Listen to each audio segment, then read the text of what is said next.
Hello students, I hope you all are fine and safe at your home. This is Renu Mehra from Shiv Jyoti Educational Group Kota. बच्चों, आज हम आपकी हिंदी व्याकरण की पुस्तक कनक का पाठ 10 शब्द भंडार पढ़ने जा रहे हैं, जिसके लिए आप अपनी पुस्तक के पृष्ठ संख्या 39 पर जाएंगे, जहां है आपका पाठ 10 शब्द भंडार। बच्चों, शब्द कई प्रकार के होते हैं, जैसे पर्यायवाची शब्द, विलोम शब्द, अनेक शब्दों के लिए एक शब्द, अनेकार्थक शब्द। आज हम पढ़ेंगे पर्यायवाची शब्द, जिसके लिए आप पृष्ठ संख्या 40 पर जाएंगे। वहाँ है आपके पर्यायवाची शब्द। बच्चों, पर्याय का अर्थ होता है समान, अर्थात समान अर्थ वाले शब्द, जो हम अभी पढ़ने जा रहे हैं। तो जैसे कि हम बात करते हैं सुबह या सवेरा, दोनों का अर्थ क्या होता है? समान ही होता है। उसी प्रकार सूर्य और रवि, इनके अर्थ भी क्या होते हैं? समान होते हैं। तो ये कैसे शब्द हुए? समान अर्थ वाले शब्द हुए। कुछ और उदाहरण देखते हैं। जैसे यहाँ चित्र में है अध्यापक। अध्यापक को हम शिक्षक या आचार्य भी कहते हैं। तो ये भी क्या हुए? समान अर्थ वाले शब्द हुए। ऐसे ही किताब, अभी आपके हाथ में किताब है ना, किताब को हम क्या कहते हैं? पुस्तक और पोथी। ये भी क्या हैं? समान अर्थ वाले शब्द हैं। तो हम परिभाषा देखते हैं। समान अर्थ वाले शब्दों को पर्यायवाची शब्द कहते हैं। किसे कहते हैं? समान अर्थ वाले शब्दों को पर्यायवाची शब्द कहते हैं। जैसे चांद, चंदा, चंद्रमा, इन तीनों का अर्थ क्या है? समान है। आइए कुछ और शब्द देखते हैं। जैसे कि आप चित्र में देख सकते हैं, इसे हम क्या कहते हैं? गाय। गाय को हम गौ और धेनु भी कहते हैं। उसी प्रकार यहाँ आप चित्र में देख सकते हैं कि क्या हो रही है? बारिश हो रही है। बारिश को हम वर्षा और बरसात भी कहते हैं। ये है फूल। फूल को कुसुम और सुमन भी कहा जाता है। इसी प्रकार पक्षी, पक्षी को खग और विहग भी कहते हैं। ये है हाथी। हाथी को आप हाथी, हस्ती और गज भी कह सकते हैं। पेड़ या वन, वन को क्या कहते हैं हम? जंगल भी कहते हैं और कानन भी कहते हैं। तो ये सारे शब्द क्या हैं? समान अर्थ वाले शब्द, अर्थात पर्यायवाची शब्द। आइए अब हम बुक वर्क देखते हैं। प्रश्न 1, दिए गए शब्दों के दो पर्यायवाची शब्द लिखिए। यहाँ पर आपको कुछ शब्द दे रखे हैं और उनके आगे आपको रिक्त स्थान दे रखे हैं। इन रिक्त स्थानों में आपको इन शब्दों के दो शब्द या दो पर्यायवाची शब्द लिखने हैं। जैसे पहला शब्द है घर। घर को हम क्या कहते हैं? गृह और मकान। इसी प्रकार आप बाकी के शब्दों का भी दो पर्यायवाची शब्द इन रिक्त स्थानों में लिखेंगे। प्रश्न नंबर 2, समान अर्थ वाले फूलों को मिलाइए और उनमें रंग भरिए। कोई भी, जैसे कि आपको पहले दे रखा है, इसे हम पेड़ कहते हैं। पेड़ को हम क्या कहते हैं? वृक्ष और पेड़। और क्या कहेंगे? तरु। तो जो समान अर्थ वाले शब्द हैं, उन पर आपको क्या करना है? कोई भी एक रंग से उसे भरना है और उनको मिलाना है। इसी प्रकार आप बाकी के दो भी पूरे करेंगे। प्रश्न नंबर 3, चित्र देखकर 3 समानार्थक शब्द लिखिए।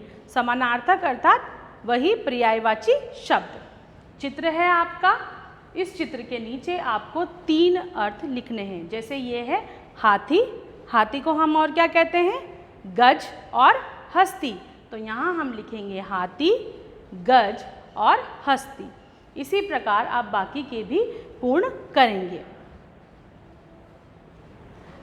प्रश्न नंबर 4, नीचे लिखे शब्दों में से उस शब्द पर गोला लगाइए जो पर्यायवाची शब्द नहीं है।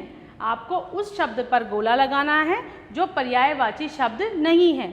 जैसे कि आपको यहाँ पर एक दे रखा है पवन। पवन को हम क्या कहते हैं? अनिल और हवा, लेकिन अनल नहीं कहते। अनल किसका पर्यायवाची है? आग का। तो ये गलत हुआ, तो यहाँ पर हमने क्या लगा दिया? गोला लगा दिया। इसी प्रकार आप बाकी के शब्दों को भी पूर्ण करेंगे। अब बच्चों, इसके बाद हम पढ़ते हैं अनेक शब्दों के लिए एक शब्द। ये भी आपके इसी पाठ का ही भाग है। उसके लिए आप पृष्ठ संख्या 47 पर जाएंगे। अनेक शब्दों के लिए एक शब्द का अर्थ होता है अनेक शब्दों को या वाक्यांशों को संक्षिप्त में या छोटा करके लिखना। जैसे आप यहाँ देख सकते हैं चित्र में, जो मांस खाता है, तो जो मांस खाता है इन इतने सारे शब्दों की जगह पर हम क्या लिख सकते हैं? मांसाहारी। इसी प्रकार जो जल में रहते हैं उनकी जगह आप क्या लिख सकते हैं? जलचर।